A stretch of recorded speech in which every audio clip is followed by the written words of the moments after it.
तो मूवी की शुरुआत में हम एक बुजुर्ग महिला को देख पाते हैं जिसे इस मूवी के अंदर नानी कहा गया है। अब नानी अपनी एक दास्तान सुना रही थी जिसमें वह ये बताती है कि कैसे उनको एक सेटर नाम की एंटिटी ने पजेस कर लिया है, जिसको वो डेविल मानते हैं, अपना सच्चा भगवान। खैर, तभी हम ब्लैक एंड व्हाइट के अंदर कुछ सीन्स को देख पाते हैं जिसके अंदर एक घर को दिखाया जाता है। उस घर के बाहर एक मृत शरीर पड़ा हुआ था। अब तभी इस घर के अंदर के दृश्य को हम देख पाते हैं जहां पर हमको नोटिस होता है कि घर के अंदर कुछ कैंडल्स जल रही। वहां पर हमें एक कमरे के अंदर नानी पजेस्ड दिखाई देती, वो कुछ बड़बड़ा रही होती। वहीं दूसरे कमरे में हम उस घर के अंदर एक व्हाइट गाउन पहनी लेडी को देख पाते हैं, वो भी पजेस्ड लग रही थी। अब तभी वो केरोसिन लेकर उस मृत शरीर के ऊपर गिरा देती है और उस बॉडी में आग लग जाती है। तभी उस मृत शरीर के अंदर से हम उस इट को निकलकर ऊपर जाता हुआ देख पाते हैं। एक पैरानॉर्मल और क्रीपी एंटिटी पर भी पॉइंट होता है, जो कि कोई और नहीं, शायद सेटर एंटिटी होगी। खैर, अब यहाँ से सीन शिफ्ट हो जाता है। फोटो के अंदर उसे सेटर के 4 चेले नजर आते हैं, यानी कि उसके कल्ट के लोग ऑर्डर्स आता है और समझ आता है कि कल्ट के ये मेंबर्स उसको ले जाएंगे। अब एडम अपने कबिन में छुप जाता है कि कबिन का दरवाजा अपने आप खुलता है और वो 4 कल्ट के मेंबर्स अंदर दाखिल हो जाते हैं। अब एडम वहां से भागने की कोशिश करता है और लगभग सुबह होने तक लगातार भागते ही जा रहा था। अब अगले सीन में हम देखते हैं कि चारों ही तरफ बर्फ पड़ रही थी, यानी कि तगड़ी ठंड का मौसम शुरू हो चुका था। अब एडम के इस गायब हो जाने के बाद में पीट खुद को जिम्मेदार मानने लगता है, जिसके बाद उसे मेंटल इंस्टीट्यूशन के अंदर ही भर्ती करवाया जाता है और उसको यहाँ पर डेबो ही लेने जाती है, जो कि वापस आ जाते हैं अपनी नानी के पास में। तभी हमें एक घर को दिखाया जाता है जहाँ पर डेबरा नानी से उनके लिखे हुए हैंडराइटिंग और अपनी माँ के बारे में पूछती है, जिसके बाद डेबो नानी को कहती है कि पीट बाहर गया हुआ है तो उसे लेने जाना।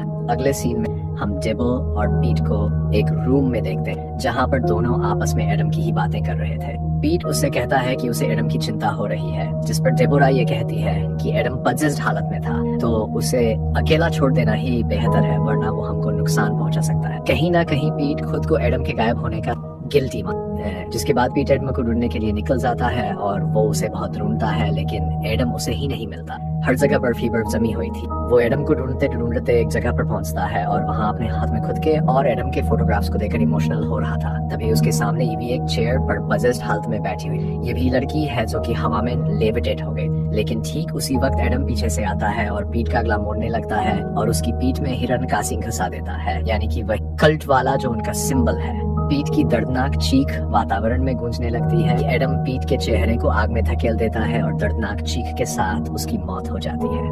उसके शरीर से उसकी रूह ऊपर हवा में उड़ जाती है, यानी कि वो सेटन को सैक्रिफाइस हो चुका था। और यहाँ पर हम नोटिस करते हैं कि ईवी और एडम दोनों ही स्पिरिट्स होती हैं, यानी कि एक कल्ट वाली स्पिरिट्स बन चुकी थी। और अब यहाँ पर हमको एक शॉकिंग बात पता चलती है कि सेटन जब भी किसी को खत्म करता है, उसको एज अ सैक्रिफाइस लेता है, तो उसकी जो सोल होती है ना, वो उसके ही कल्ट की मेंबर बन जाती है और वही अब लोगों को मार रही थी। और अब वो तीनों, यानी कि पीट, एडम और ईवी सेटन के कल्ट के मेंबर बन गए थे, यानी कि जो स्टार्टिंग में और लोग दिखाई दिए थे वो भी ऐसे ही सैक्रिफाइस हुए होंगे।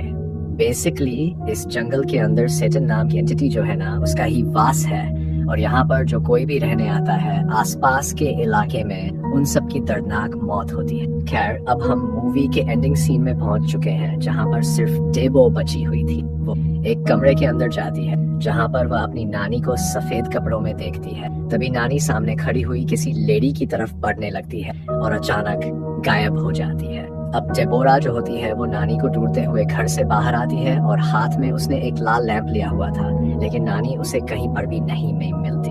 तभी लाल लैंप की रोशनी में उसे अपने पीछे एडम खड़ा दिखता है, यानी कि वो एडम की स्पिरिट डेबो का गला दबाने लगती है और तभी वहां पर पीट और ईवी की स्पिरिट भी आ जाती है। वो सब डेबो को जिंदा जला देते हैं और चीखते चिल्लाते डेबोरा की भी मौत हो जाती है। यानी कि अब आपको समझ में आया होगा कि स्टार्टिंग में जो नानी के साथ एक लड़की होती है वो उनकी ही बेटी थी, जिसको उन्होंने सैक्रिफाइस कर दिया था, यानी कि उन्होंने अपने पूरे ही परिवार को उस सेटन को सैक्रिफाइस कर दिया था अपनी लॉयल्टी प्रूव करने के लिए। अब एक एक करके अपने सारे के सारे परिवार वालों को कल्ट का हिस्सा बना दिया, बेसिकली सेटन को ही सैक्रिफाइस कर दिया। तो पहली थ्योरी तो काफी सिंपल है, प्रिटी स्ट्रेट फॉरवर्ड है। लेकिन दूसरी थ्योरी ये भी हो सकती है कि ये मूवी मेंटल इलनेस को दर्शाती है, जैसे कि नानी जो थी वो स्टार्टिंग से ही मेंटली इल थी, जिसके चलते उसने अपनी ही बेटी को खत्म कर दिया, स्पेशल अपने हस्बैंड को भी खत्म कर दिया, जिसके बाद में वह यहाँ पर अकेले ही रह गई होगी। है तो सब्सक्राइब कर लीजिए। तो मैं आप सबको मिलता हूँ अगली वीडियो के साथ में।